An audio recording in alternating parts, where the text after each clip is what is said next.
বিশ্বনবী দেখলেন আমার তো প্রতি সপ্তাহে সপ্তাহে যুদ্ধে আহত সাহাবীদের সেবা দিবে কে? বিশ্বনবী কি খেয়াল করলেন দেখেন, সাআদ ছিল মদিনার বড় ডাক্তার।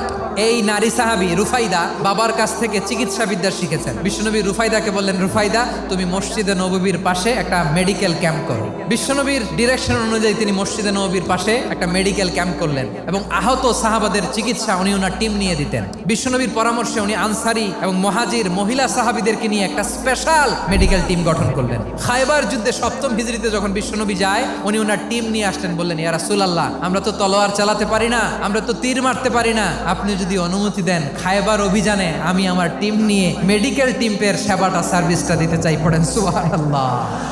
বিশ্বনবী অনুমতি দিলেন, যোদ্ধা সাহাবীদের সাথে মেডিকেল টিম নিয়ে অগ্রসর হলেন। খায়বারের প্রতিটা আহত সাহাবী যারা ইনজুরি শিকার হয়েছেন সবাই রুফাইদা আল আসলামিয়ার এই মেডিকেল ক্যাম্প থেকে চিকিৎসা সহায়তা পেয়েছেন। সুবহানাল্লাহ পড়েন।